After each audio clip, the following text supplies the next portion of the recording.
അല്ല, അതൊരു പാർട്ടിക്കകത്ത് കിടക്കുന്ന ഒരു ആഭ്യന്തരമായൊരു നടപടിക്രമമാണ്. ഞങ്ങൾ വിവിധ സീറ്റുകളെക്കുറിച്ച് സംസാരിച്ച് ഒരു റെക്കമെൻഡേഷൻസ് നമ്മുടെ സ്ക്രീനിങ് കമ്മിറ്റിയുടെ റെക്കമെൻഡേഷൻ ഒരു ഡോക്കറ്റാക്കി സെൻട്രൽ ഇലക്ഷൻ കമ്മിറ്റിയിലേക്ക് സമർപ്പിക്കും. അവിടെ എന്താണ് ചർച്ച ചെയ്തത്, എന്താണ് തീരുമാനിച്ചത് എന്ന് പറയാൻ അതൊരു ആഭ്യന്തരമായ ഒരു കാര്യമായതുകൊണ്ട് സാധാരണ CEC-യിൽ നടത്തിയ ചർച്ചകൾ മാധ്യമങ്ങളോട് പറയാറില്ല. അപ്പോൾ നിങ്ങൾ ക്ഷമിക്കണം. നല്ല രീതിയിൽ ചർച്ച പുരോഗമിക്കുന്നു.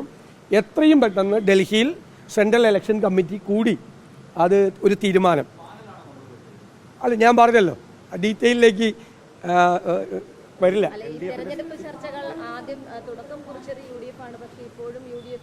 UDF-ന്റെ തീർന്നല്ലോ. UDF-ന്റെ എല്ലാം തീർന്നു. UDF-ന്റെ ചർച്ചകൾ പൂർത്തിയായി. കോൺഗ്രസിൻ്റെ സ്ഥാനാർത്ഥി നിർണയത്തിലേക്ക് പോവുകയാണ്. ബാക്കി പലർക്കും ഇവിടെ തന്നെ തീരുമാനിച്ചാൽ മതില്ല. ഞങ്ങൾക്ക് അഖിലേന്ത്യാ കോൺഗ്രസ് കമ്മിറ്റിയുടെ വർഷങ്ങളായി നിൽക്കുന്ന ഒരു പ്രൊസീജിയറുണ്ട്. സ്ക്രീനിങ് കമ്മിറ്റി കൂടി സ്ക്രീനിങ് കമ്മിറ്റി റെക്കമെൻഡ് ചെയ്തു. LDF UDF-ന്റെ സീറ്റ് വിഭജനം മിനിയാന്നാണ് പൂർത്തിയാക്കിയത് ഇല്ലേ? ഇന്നലെയാണ് അത് കംപ്ലീറ്റ് ആയത്. ഇന്ന് ഞങ്ങൾ സ്ക്രീനിങ് കമ്മിറ്റി കൂടിയാണ്. ഇന്ന് ഡൽഹിയിൽ നിന്ന് സ്ക്രീനിങ് കമ്മിറ്റി അംഗങ്ങൾ ACC ചാർജുള്ള ജനറൽ സെക്രട്ടറി അടക്കമുള്ള ആളുകൾ തിരുവനന്തപുരത്ത് വന്നു. കാരണം ഒരു ദിവസം പോലും വൈകിക്കാതെ ഞങ്ങൾക്ക് വേണമെങ്കിൽ നാളെ ഡൽഹിക്ക് പോവാം. അപ്പോൾ ഒരു ദിവസം വൈകി. ഇന്ന് ഞങ്ങൾക്ക് പോകാൻ പറ്റില്ല. ഇന്ന് ഇവിടുത്തെ സമാപനമുള്ളതുണ്ട്. അപ്പോൾ ഇന്ന് തന്നെ അവരിവിടെ എത്തി. ആ സ്പീഡിലാണ് പോകുന്നത്. ഞങ്ങൾക്ക് ഈ സ്പീഡ് മതി. അല്ല, എന്നാണ് CEC കൂടുന്നതെന്ന് ഇന്ന് രാത്രി അറിയാൻ പറ്റും.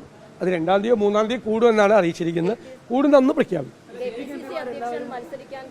അല്ല, അതെല്ലാം ഇതിൻ്റെ ഭാഗമാണ്.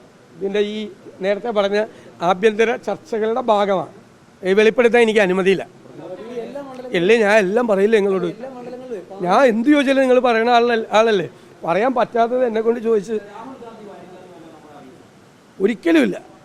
ഞങ്ങൾക്ക് ഇതുവരെയുള്ള വിവരം അദ്ദേഹം മത്സരിക്കുമെന്ന് തന്നെയാണ്. ഇവിടെ ചിലർ പ്രചരിപ്പിക്കുന്നത് അദ്ദേഹം മത്സരിക്കുന്നില്ല എന്ന് പ്രചരിപ്പിക്കുന്നത് LDF ആണ്. അത് ഒരു സമാധാനത്തിന് വേണ്ടിയിട്ടായിരിക്കും. കുറച്ച് ദിവസം കിട്ടട്ടെ സമാധാനം. അപ്പം ഞാൻ നേരത്തെ പറഞ്ഞ ഡീറ്റെയിൽസിലേക്ക് ഞാൻ പോവും. എന്നെ അങ്ങോട്ട് അതിൻ്റെ അകത്തേക്ക് വലിച്ചിടുക അല്ലല്ലേ. എനിക്ക് കേരളത്തിലെ കോൺഗ്രസ് മത്സരിക്കുന്ന 16 സീറ്റുകളിലും ഇപ്പോൾ നടന്ന ചർച്ച നിങ്ങളോട് വെളിപ്പെടുത്താൻ അനുവാദമില്ല. അത് പണ്ട് പോലെ എങ്ങനെ. ഞാനും പണ്ട് സ്ക്രീനിങ് കമ്മിറ്റി ചെയർമാനൊക്കെ ഒറീസയിലൊക്കെ ഉണ്ടായിരുന്ന ആളാണ്. ഒരു നടപടിക്രമമുണ്ട് പാർട്ടിക്ക്. ഞാനത് അവിടെ ഇരുന്ന് തീരുമാനിച്ചത് പുറത്തു വന്ന് പറഞ്ഞാൽ അത് സെൻട്രൽ ഇലക്ഷൻ കമ്മിറ്റി മാത്രമേ അത് കാണാൻ പാടുള്ളൂ. അതാണ് അതിൻ്റെ പ്രൊസീജിയർ.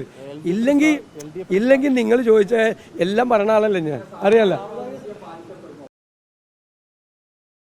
അല്ലല്ല, അതൊക്കെ ഉറപ്പായിട്ടുണ്ടാവും. അതൊക്കെ ഞാൻ പറയാം. ഉറപ്പായിട്ട് ഞാൻ പറയാം. സോഷ്യൽ ബാലൻസ് ഉണ്ടാവും ഉൾപ്പെടെയുള്ള സാധാരണ കോൺഗ്രസ് ഒരു പട്ടിക തയ്യാറാക്കുമ്പോഴുള്ള എല്ലാ കാര്യങ്ങളും ഉണ്ടാവും. കോൺഗ്രസ് അതിനകത്ത് വളരെ ശ്രദ്ധിക്കും. പിന്നെ വേണമെങ്കിൽ ആ മറ്റ് 4 സീറ്റിലെ കാര്യങ്ങൾ UDF-ന്റെ 4 സീറ്റിലെ കാര്യങ്ങൾ വേണമെങ്കിൽ ചോദിച്ചാൽ പറയാം.